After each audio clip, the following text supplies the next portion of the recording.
世界をみたいな誰にも出せない答えが僕の中にある。 Hey guys, welcome back to the Bucket Think Tank for another round of Comic Run Talk. And we're going to right into it with Duel 7 of our Yu-Gi-Oh! Run through The Face of Truth. So, this one is sort of interesting. You could sort of view this first volume as an introduction to our characters, at least on the surface level. We'll see a lot of other moments where their friendship will really be tested and put to its limits, as well as the characters really showing off exactly who they are in one form or another. But this first volume is really sort of give you a sort of surface approach to them. Our primary group of chuckleheads, Yugi, Joey, Taya, Honda. This first volume introduces them.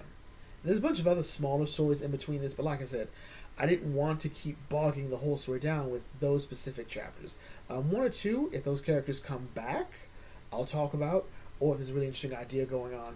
But for the most part, these ones I think are the ones that really do matter. When we do like a whole part one wrap up of the Shadow Game arc, we'll sort of go into the other really good stories of this era. But anyway, let's go in.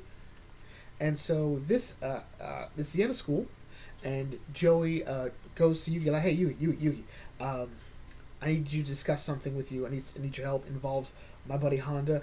And Yugi says something we don't normally hear, and you wouldn't think would be a thing, but apparently Yugi does not have a good opinion of Honda or Tristan. Like, you know what? He always makes him carry his stuff and buy dirty magazines for him. Yugi doesn't really like him, and you don't hear that, like, at all. But when you think about it, especially in the series going forward, like post the Shadow Games arc, Tristan is always sort of like Joey's friend more than he's Yugi's friend, and that's fine. It's sort of like how certain friendship and friend groups work. Hey, I'm more this friend than that friend to that person. It's sort of it. But even weirder when Joey sort of says, "Hey," starts to tell him. Honda's like, "No, don't ask Yugi. All right, he's got it out for me. All right, he's gonna use it against me." I'm like, wait. Okay, so these two have not really become friends yet. He is sort of, again, like I said, Joey's +1 to the friendship, alright? And it doesn't even seem like they've become +1s yet. Like, it just sort of understood, hey, Joey's no longer bullying Yugi. I'm not really going to bully Yugi, but I'm going to make him carry my stuff and buy magazines for me. So that is sort of weird. This is also going to be, like, the most insufferable Tristan's going to be until... Actually, yeah, like, this is going to be the worst you'll ever see of Tristan, and it's sort of hard to hate him to an extent, but I don't know what the plan Takahashi had for Tristan, going by this chapter alone. But anyway, he says, hey, Yugi's not like that, I promise. So it turns out Tristan likes a girl, alright? And it's Mio, alright? And so... it's Mio's this really cute girl. She wears a yellow ribbon in her hair. All of her friends call her Ribbon. I'm like, Japanese schools really go all out with the nicknames, don't they? But anyway. So yeah, Tristan's entire premise, his most consistent plot point is going to be, he's a simp. Alright?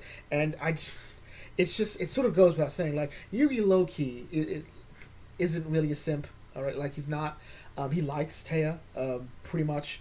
That's kind of it. Also, again, Yugi's height is so inconsistent in these panels. He looks like a Pokemon. But anyway, so Tristan, I'm going to call him Tristan from now on, like, oh, beautiful Ribbon. I'm like, this is wild. So anyway, they got to figure out, okay, what to do. What's a great way to tell him, sort of get the ball rolling with him and Ribbon. And they're like, well, Joey's like, well, you know, your family runs a games shop, and maybe that can help. Joey, he's trying to win a girl, and you think the best solution, is to go to a game store. Does she like games? She doesn't. So, whatever. Let's go. Let's see. We can find some present at a game store to woo a girl who is not into games. All right. So anyway. Apparently, Grandpa Moto is the ultimate salesman. Like, I got some, alright? This is how I won Yugi's grandma, alright? So what you do is, you take a blank puzzle, all right? And you write a love letter, and as they solve the puzzle, the love letter becomes visible. See? Look at that. See? It's fun, it's sweet, it's tender, and just about everybody likes puzzles, all right? It works, all right? You can't fail, all right? Joey thinks it's stupid. Tristan's like, no, this is perfect. This is perfect. Like, he'll buy it, and he's like, I don't know how to write a love letter, all right? I've never written one before. And so for some reason, he thinks Yugi has experience writing love letters, all right?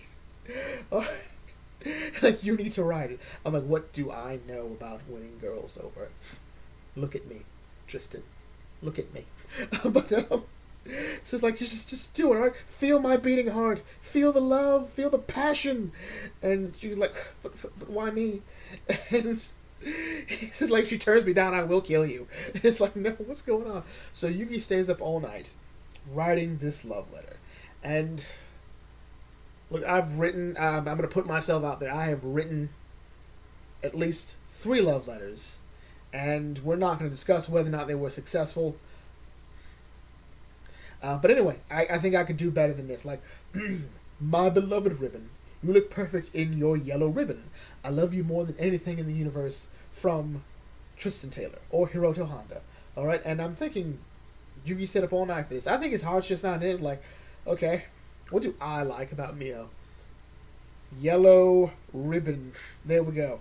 And go from there. So he's up all night. The plan is we take the gift, put it in her desk. When she opens it, boop, boop, doop, there we go. All right? So everything seems fine, all right? Because I think this works out best. Like, she's not under any pressure to look at it now. All she'll know is, hey, he likes me. I can figure out what I want to do with that later.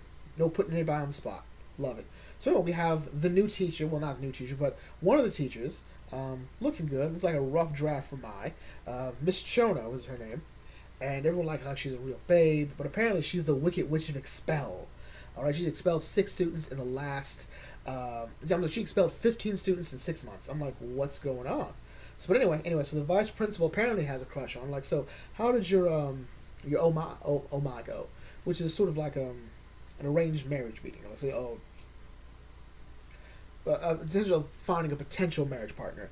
Apparently, didn't work out. He wasn't up to the standards, and so she walks off like, it is what it is. There you go. And it turns out she's not happy about that, because it sounds like he didn't like her, and she's so mad that she turned him down because she was going to turn him down anyway. All right, dating is her greatest pleasure. All right, to trample the hearts and desires of the oh my god, of the drips in the world. I'm like, Takahashi's. You got a story, man? You got a story? Did you need to talk? But anyway, so like in this moment, her makeup starts to come off, and she's like, "Oh, well, gotta fix that." And then she applies makeup. So apparently this is the real Miss Chono, all right? A very wicked, manipulative, vain woman who sort of gets off on her power over people, all right? And this is a theme we'll see throughout most of the manga, all right? But anyway, so she goes through and like, you know what? She needs something to do. And like, you know what? Before we open our textbooks class, empty the contents of your desk and bag onto the desk, all right? It's inspection time. And so like, oh no, this should no, we can't do this. So anyway, this is really bad. But she's like, you know what, this is good. All right, she likes making students feel terrified. All right, you can just see the guilt on their faces. She talks about how, despite how they act, despite how innocent they act, all sexy out of class, they're little brats. Their parents don't even know. And like, let's see what you've got here: cigarettes, condoms. I'm like. There's a love letter in there. But anyway.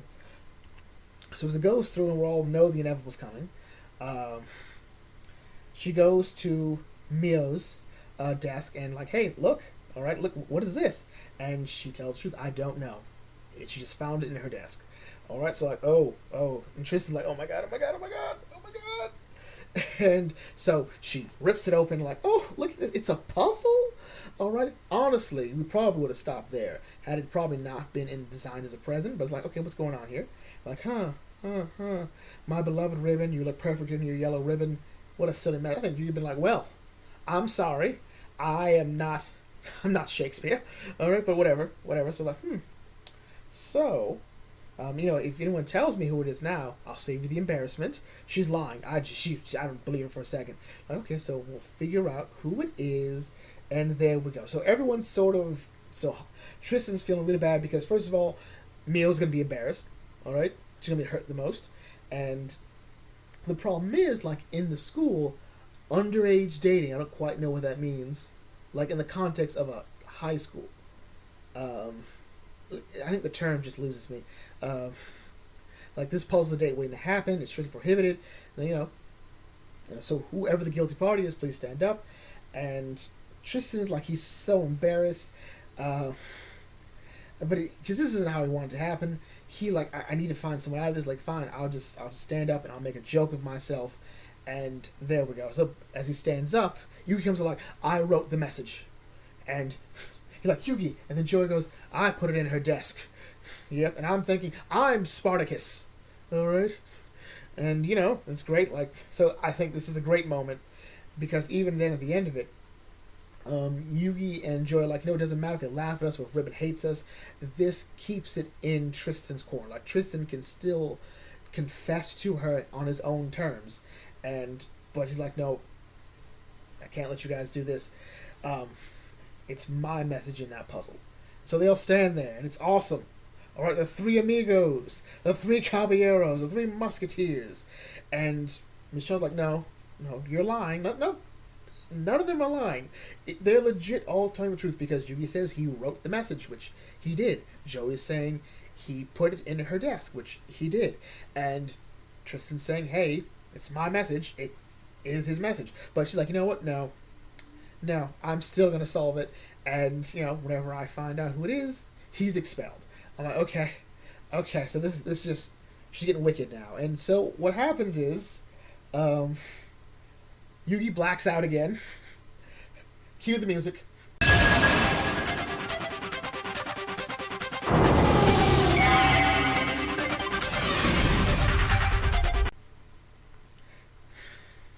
And this might be the most subtle transformation ever because no one's noticed it.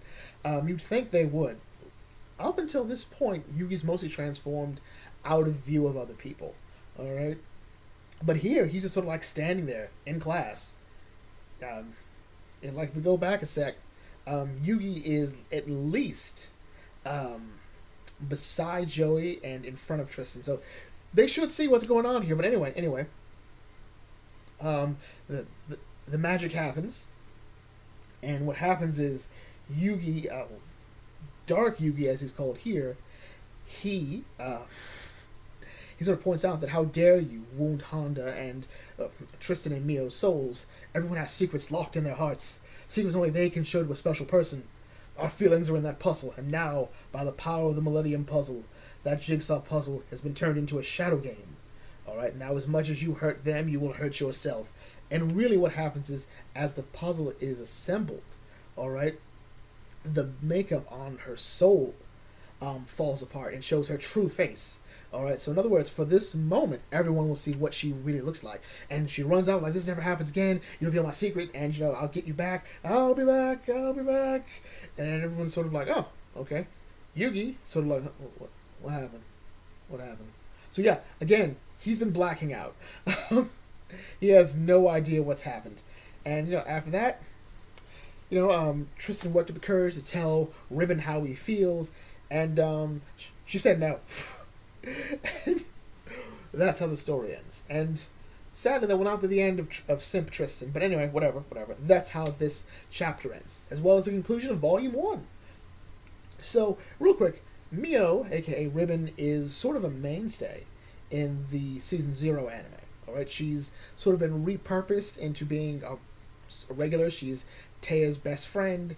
She's still Tristan's love interest, and at the same time, she's also has a crush on Bakura when he shows up later. She's interested in Yugi's love life, or rather, how Yugi's love life affects Teia. So it's like she kind of knows something going on there. She sort of lends credence to the idea that, hey, there is something going on between Yugi and Teia that we don't quite get, at least in the anime. But as you can already guess, she does not show up in the reboot, which makes sense. She doesn't really have much in the season 0 anime. Sort of inserts her into stories in the manga. After this one, she really doesn't do much. I believe she's in Death Tea. I know she's in the final. I believe she is in the final episode of season 0 with Bakura, and some other stuff. Well, I know she's in the 1999 Yu-Gi-Oh movie. But whatever, she has a deck of magic and wizards, or dual monsters as it's called, but we never get to see what they are. But anyway, so that's the end of Volume 1, and Volume 1 really spends a lot of time sort of showing pretty much everyone here, alright? We get some fun stuff with Joey and his sort of take. Joey is essentially the most important character next to Yugi and other Yugi, for the most part. Like, from this first volume going on to the end of the Millennium World arc, I think he is sort of the unsung hero. Like, this really is sort of his development at the end of it. He's the one most impacted by Yugi solving the Millennium Puzzle, save for Yugi himself. But even then, it's sort of weird how that development happens between the two of them. Teia's dance dream sort of always been a thing, but I think one thing that doesn't get talked about is her real desire to protect Yugi during the whole jailbreak story, because in that one she's still willing to put herself in danger to make sure Yugi is safe. Tristan, this picture's perfect for Tristan, because there he is, unwanted even by his crush, and there we go. It was weird when I read this the first time, and it turns out Tristan and Yugi don't like each other. Alright, and it's through this story that they sort of become friends, but even then, on the sort of hierarchy, I think at the end of it all, and we'll see this later, Tristan is always going to be Joey's best friend, and that's even in some of the openings. Tristan very much is Team Joey when it comes to that back and forth rivalry between Yugi and Joey. Yugi is sort of interesting because he has a lot of moments where he shows his character, he shows his real strength. I think Yugi sort of doesn't see how strong he is, but he knows what he needs to do. In the first story, he stands up to the bullies. Not when they're messing with him. He really doesn't care if you mess with him. He does care when you pick on other people, right? When the evil hall monitor beats up Joey and Tristan, he's like, no, don't beat them up. When Hanasaki is getting bullied, Yugi didn't care that Yugi himself was getting bullied. But no, Hanasaki didn't do anything wrong. All right, I'll protect Hanasaki, and it goes on and on. That Yugi is someone who, it's sort of weird that he doesn't seem to see himself as someone of value worth protecting, but everyone else is worth protecting for him, and that is sort of what makes him a hero and why he's granted this power to black out. But overall, that was Volume 1. Volume 2, we're going to get some really familiar stuff, some really fun ideas. The Man from Egypt, oh, that's so fun. And we're going to meet a certain billionaire. Alright? A certain snobby rich kid, and even his even snottier, snot-nosed brother. So anyway, with that, mind brings to close here. If you're new to the Bike Tank, feel free to like, comment, share, subscribe. What's your favorite part of Volume 1? Leave your thoughts down in the comment section. I'll catch you all later. This is Bike Tank signing off. Thanks for watching. As always, may your fandom serve you well.